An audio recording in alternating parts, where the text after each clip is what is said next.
At the end of their brutal war against the Flood, the Forerunners used the Halo Array as a last resort to wipe out all life in the galaxy, ending the Flood threat. Before firing the array, the Forerunner life workers cataloged many species to later reseed the galaxy with life. These species were indexed on the Ark, and once the galaxy was cleansed, re-implemented back to their homeworlds. Using DNA, RNA, and live samples, the Forerunners had the capability to restore life. However, they didn't save themselves. On today's video, we'll be looking at why. Now, this is a nuanced question. Not all Forerunners died. Obviously, we see the Didact, for example, but the Forerunner species was no longer prominent and the civilization was destroyed. To understand why, we have to look at the end of the Forerunner-Flood war. And by the end of the war, the Flood controlled a majority of the galaxy, with the Forerunners on the back foot. Forerunner forces still fought the Flood on different fronts, while life workers had been trying to complete their mission to conserve life. Forerunner Command, including the Librarian, Isodidact,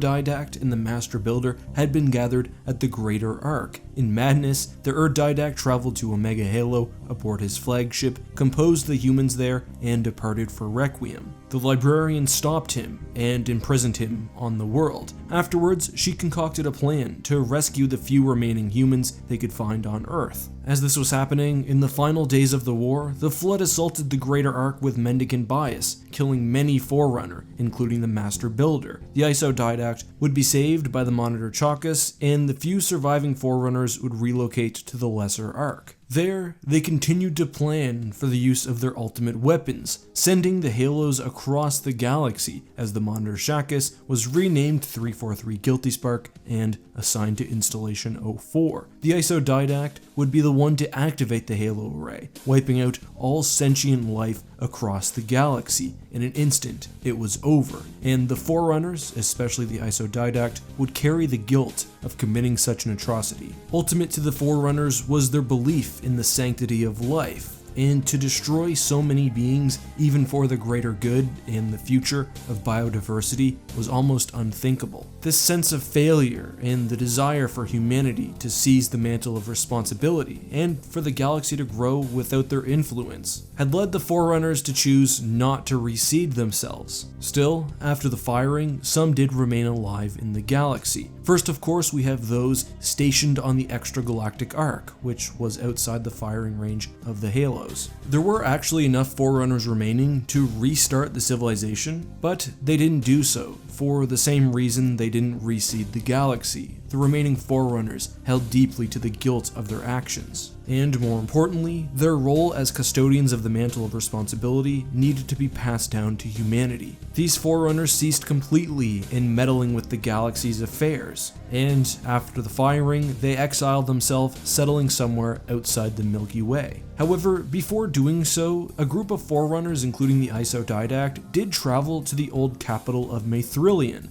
honoring a final request of the Librarian. The domain, the vast repository of knowledge the Forerunners had relied upon, had been destroyed by the Halo Array, as precursor technology, including the domain itself, was vulnerable to the firing of the Halos. However, the Librarian believed that it could be recovered. On Mathrillion, the Forerunners faced a precursor entity known as Abaddon, who judged them on their crimes against the mantle. After the sacrifice of a Forerunner life worker, the domain was restored, and the Forerunners fully left the galaxy, leaving behind enough technology on the capital and throughout the galaxy for any species who came afterwards. The Isodidact himself married a Forerunner life worker known as Chantu Green. Together, the two and their eventual son lived a simple life, far away from the reborn galaxy. However, even after the Exodus, a few Forerunners still remained within the galaxy. On Requiem, the Didact remained imprisoned until his release by the Master Chief. Alongside him were the composed essences of the humans and Forerunners loyal to the Didact who had been composed prior to the firing of the rings. Also on Requiem was an impression of the Librarian. Another Forerunner, a catalog unit, part of the Judicials, would be awakened by the Didact. There was also another who existed during the time of the Rise of the Created in 2558, a mysterious builder who wandered St. Helios and Genesis in search of a location known as Bastion.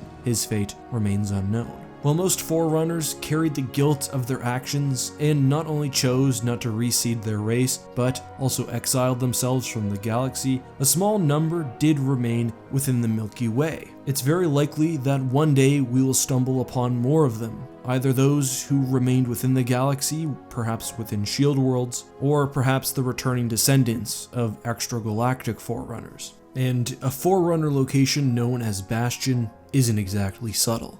Either way, perhaps the greatest legacy of the Forerunner was not only a clean slate for the galaxy to restart in, but the numerous technological wonders hidden throughout known space. But what do you think? Does the Forerunner rationale make sense, or have they been a little too harsh on themselves? Also, do you think we will see more Forerunner active in the modern Halo universe? Let me know the answer to both of those questions down in the comments. Today's question of the day comes from Semper Militus 87, who asks how artificial hyperlanes are created. Well, actually approaching this from the opposite standpoint, in the newest Thrawn canon novel, we see that hyperlanes are sort of closed by moving moons along the lane itself. So presumably they're opened in sort of the opposite way. Large stellar objects are just moved. We know that some technology known as S-boosters are used. Likely these are attached to perhaps a planet and it literally pushes them out of the way, not unlike Xenoma Sakat. But this would be very difficult with other types of stellar objects. We do know that creating hyperlanes was very, very, very difficult, and even the Empire only did it a handful of times. Thanks for your question. You guys can ask your own down below with the hashtag AskEck. Thanks again to Community Manager Dave, and just a reminder guys, put the hashtag at the end of your comments lest it get caught in the YouTube spam filter. Until next time guys, this has been EckhartsLadder. May the Force be with you.